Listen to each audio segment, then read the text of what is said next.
ચલો તો આપણે છેલ્લા લેક્ચરની અંદર ગોસનો નિયમ જોયો હતો.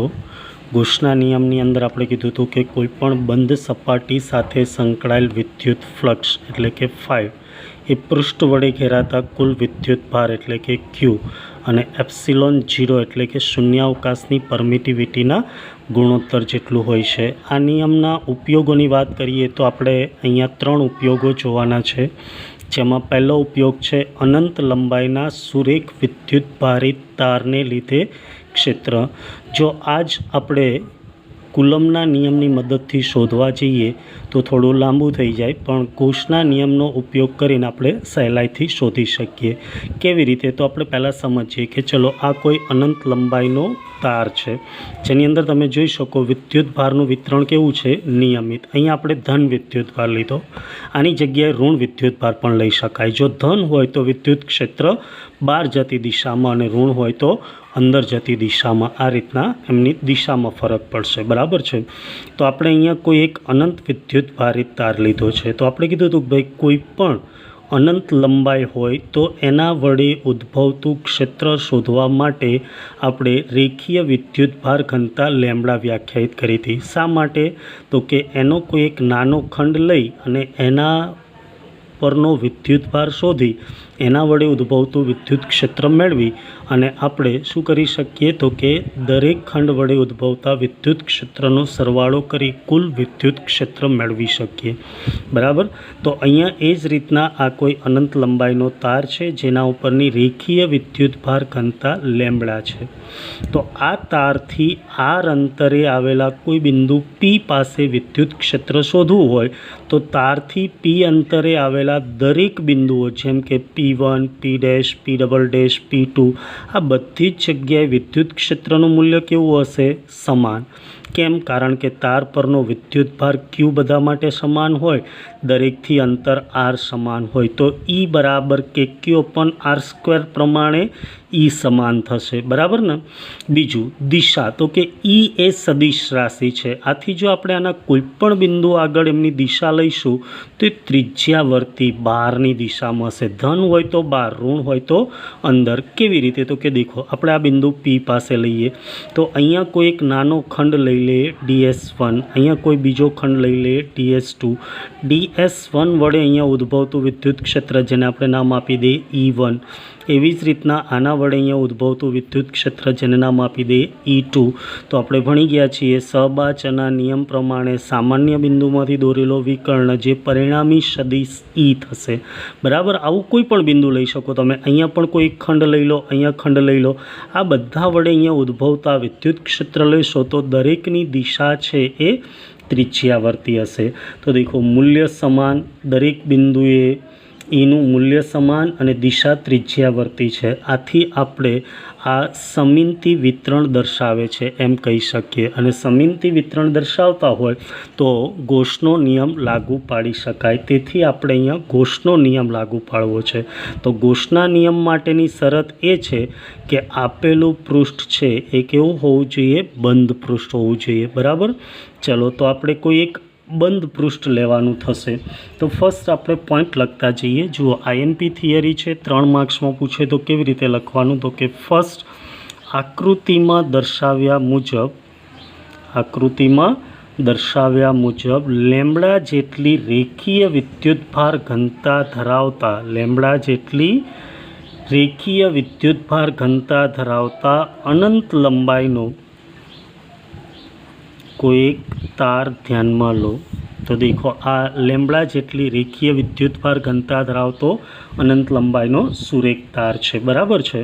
સેકન્ડ, આ તારથી આપણે આર જેટલા લંબ અંતરે આવેલા કોઈ બિંદુ P પાસે વિદ્યુત ક્ષેત્ર શોધવું છે. તારથી આર જેટલા લંબ અંતરે આવેલા P બિંદુએ વિદ્યુત ક્ષેત્ર શોધવું છે. તો તારથી આર જેટલા લંબ અંતરે આવેલા P જેવા દરેક બિંદુ જેને આપણે નામ શું આપેલા છે? P, P1, P', P', આ બધા જ બિંદુએ વિદ્યુત ક્ષેત્રનું મૂલ્ય સમાન હોય છે, બરાબર. શા માટે તો એ આપણે જાણીએ છીએ, જે લખવાની જરૂર નથી. બીજા નંબરની અંદર તે દરેક બિંદુ આગળ વિદ્યુત ક્ષેત્ર છે એમની દિશા, વિદ્યુત ક્ષેત્રની દિશા છે એ ત્રિજ્યાવર્તી હોય છે. બરાબર. દરેક બિંદુ પાસે વિદ્યુત ક્ષેત્રની દિશા છે કેવી હોય છે? ત્રિજ્યાવર્તી હોય છે. આથી હવે વિદ્યુત ક્ષેત્ર શોધવા માટે જુઓ, વિદ્યુત ક્ષેત્ર શોધવા માટે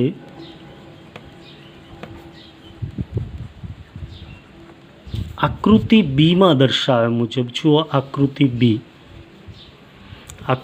બી એટલે આ એક અનંત લંબાઈનો તાર છે, એના વડે ઉદ્ભવતા વિદ્યુત ક્ષેત્રની વાત કરીએ તો કોઈ પણ બિંદુ પાસે કેવું હશે?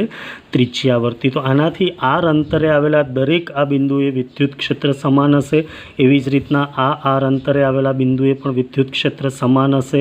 તેથી જો આપણે અહીંયા કોઈ બંધ પૃષ્ઠ દોરીશું તો એ બંધ પૃષ્ઠ કેવું થશે? નળાકાર. બરાબર ને? આ રીતના એક નળાકાર ગાઉસિયન પૃષ્ઠ દોરવાનું છે.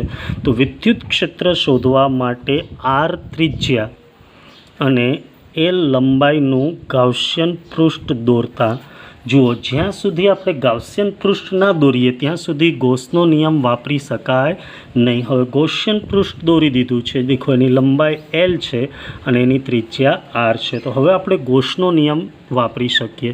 ગૌસનો નિયમ વાપરવા માટે બહુ સિમ્પલ છે. 5 = ઇન્ટિગ્રેશન E.ds બરાબર Q/ε0. તો દરેક જગ્યાએ બદલાશે શું? ds અને Q. બરાબર. તો અહીંયા આપણે પહેલાં આ એક સપાટી કહી દઈએ, આ બીજી સપાટી કહી દઈએ અને આ જે વક્ર સપાટી છે એને નંબર 3 આપી દઈએ. બરાબર. તો પહેલાં સપાટી 1માંથી પસાર થતું ફ્લક્સ, સપાટી 1માંથી પસાર થતો ફ્લક્સ શોધીએ.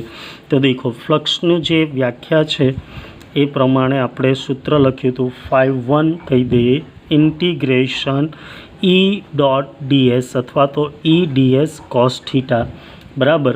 અહીંયા જુઓ, આ ds છે, આ E છે. આપણે જાણીએ E ત્રિજ્યાવર્તી દિશામાં, અને કોઈ પણ તમે ખંડ ધ્યાનમાં લો તો એ ખંડ ક્ષેત્રફળ છે અને ક્ષેત્રફળ એ હંમેશા સપાટીને લંબ રૂપે હોય. તો બંને વચ્ચેનો ખૂણો કેવો થશે? 90. તો ઇન્ટિગ્રેશન E.ds cos 90. cos 90 એટલે કેટલા થશે? 0. બરાબર. તો આમ પ્રથમ જે આડછેદ છે એમાંથી બહાર આવતું ફ્લક્સ કેવું થશે? 0. એવી જ રીતનો બીજો આડછેદ, જેને આપણે કહી દઈએ સપાટી 2માંથી પસાર થતું ફ્લક્સ, જેને નામ આપી દઈએ 5(2). તો = શું થશે? E.ds cos theta. પણ દેખો, અહીંયા ds લઈએ આપણે આ ભાગને, તો આ ds છે જેની દિશા સપાટીને લંબ, વિદ્યુત ક્ષેત્ર ત્રિજ્યાવર્તી. તો અહીંયા પણ એમની વચ્ચેનો ખૂણો 90 થશે એટલે cos 90. તો આપણે જાણીએ cos 90 એટલે 0. તો એમાંથી પસાર થતું ફ્લક્સ પણ કેવું થશે? 0. દેખો, હવે આપણે લઈએ છીએ વક્ર સપાટી, આ ભાગ. તો વક્ર સપાટી જે છે એમાંથી પસાર થતો ફ્લક્સ, વક્ર સપાટી અથવા તો સપાટી 3 એમાંથી પસાર થતું ફ્લક્સ, જેને નામ આપી દઈએ 5(3). એ જ સૂત્ર ઇન્ટિગ્રેશન E.ds ઉપરથી E.ds cos થીટા. હવે દેખો, અહીંયા થીટા કેટલો થશે? તો કે જુઓ, આ જે છે Eની દિશા, જે ત્રિજ્યાવર્તી, અહીંયા કોઈ પણ ખંડ લો તો ds છે પણ બહાર જતી દિશામાં, તો બંને એક જ દિશામાં છે. તેમની વચ્ચેનો ખૂણો છે કેવો થશે? 0. તો E.ds cos 0. cos 0 એટલે 1 થશે. તો બાકી રહેશે ઇન્ટિગ્રેશન E.ds. હવે આપણે હમણાં જ વાત કરી હતી કે ભાઈ અહીંયા દરેક બિંદુ આગળ Eનું મૂલ્ય કેવું હોય છે? સમાન. તો સમાન હોય તો એ બહાર આવી જશે ઇન્ટિગ્રેશન ds. ds એટલે એક નાનો ખંડ છે એમનું ક્ષેત્રફળ, એનો આપણે આના ઉપરનું સંકલન એટલે કે સરવાળો કરીએ તો એ મળી જાય કુલ ક્ષેત્રફળ, એટલે કે E × S.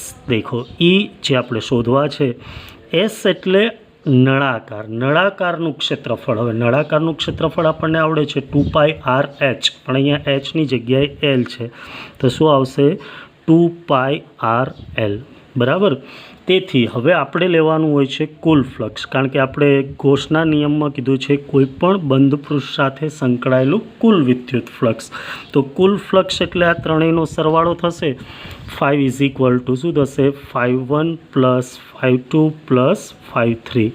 દેખો 5-1 0, 5-2 0 અને 5-3 છે E ઇન્ટુ 2πRL. તેથી કુલ ફ્લક્સ કેટલું થશે? E into 2πRL. તો હવે આપણને કોઈપણ સપાટી સાથે સંકળાયેલું ફ્લક્સ મળી જાય તો આપણે ગોસનો નિયમ વાપરી શકીએ. તો ગોસના નિયમ અનુસાર 5 is equal to Q upon epsilon 0. બરાબર ને? આવી ગયો ને ગોસનો નિયમ? તો દેખો અહીંયા 5ની કિંમત તો આપણે પહેલેથી મેળવી લીધેલી જ છે. કેટલી છે? E into 2πRL. Q દેખો આના ઉપરની રેખીય વિદ્યુતભાર ઘનતા લેમ્બડા છે, આની લંબાઈ L છે. તેથી આના ઉપરનો વિદ્યુતભાર કેટલો થાય? તો કે આપણે ભણી ગયા હતા lambda is equal to Q upon L. તેથી Q is equal to lambda L. તો લેમ્બડા L અપોન એપ્સિલોન 0. બંને બાજુથી L કેન્સલ થશે તો બાકી શું રહેશે? તો કે આ 2πRને સામે મોકલી દઈએ તો અહીંયા વિદ્યુત ક્ષેત્ર થશે E બરાબર લેમ્બડા. 2πR સામે ગયા તો 2π એપ્સિલોન 0 ઇન્ટુ 1/R. આ થઈ ગયું અનંત લંબાઈના સુરેખ વિદ્યુતભારિત તારના લીધે ઉદ્ભવતું વિદ્યુત ક્ષેત્ર. હવે જુઓ આ જ વિદ્યુત ક્ષેત્ર છે એ સદિશ રાશિ છે. આથી આપણે એને જો સદિશ સ્વરૂપે લખવું હોય તો સદિશ સ્વરૂપે કેવી રીતે લખી શકાય? તો કે સદિશ E બરાબર મૂલ્ય તો આપણને ખબર છે lambda upon 2π epsilon 0 into 1/R. હવે અહીંયા સદિશ આવે એટલે એમની દિશામાંનો એકમ સદિશ. તો દેખો આમની દિશા છે ત્રિજ્યાવર્તી છે, જેને આપણે n કેરેટ અથવા તો શું કહી દઈએ? R caret. તો આ થઈ જશે સદિશ સ્વરૂપ, જ્યાં n કેરેટ એટલે ત્રિજ્યાવર્તી દિશામાંનો એકમ સદિશ. બરાબર? તો આ રીતના તમે વિદ્યુત ક્ષેત્ર છે એ જોઈ શકો. આના માટે આપણે કેના સ્વરૂપમાં પણ લખી શકીએ. દેખો કે સ્વરૂપે લખવું હોય તો કે સ્વરૂપે આ સૂત્રને કેવી રીતે લખી શકાય? તો કે કે એટલે 1/4π એપ્સિલોન 0. અહીંયા 1/2π એપ્સિલોન 0 છે એટલે આપણે શું કરી દેવાનું? તો કે સદિશ E બરાબર 1/4π એપ્સિલોન 0 લાવવા પડે. અહીંયા છે 2 તો ઉપર 2 વડે ગુણી દઈએ તો ચાલે ને? તો 2 lambda upon R into n caret. બરાબર? તો આને શું કહેવાય? કે. તેથી શું થઈ જશે? 2k lambda upon R into n caret. આ કેના સ્વરૂપમાં થઈ ગયું. તો ખાસ યાદ રાખજો વિદ્યુત ક્ષેત્ર અહીંયા અંતર સાથે 1/R અનુસાર બદલાય છે. જુઓ બિંદુવત વિદ્યુતભાર માટે આપણે લખ્યું હતું E ચલે છે 1/R².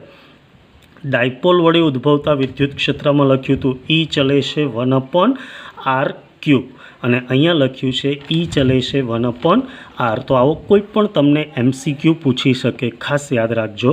તો આ થઈ ગયું અનંત લંબાઈના સુરેખ વિદ્યુતભારિત તારના લીધે ઉદ્ભવતું વિદ્યુત ક્ષેત્ર. 3 માર્ક્સ માટે એક IMP થિયરી છે તો ખાસ તૈયાર કરી દેજો. બરાબર છે? ઓકે.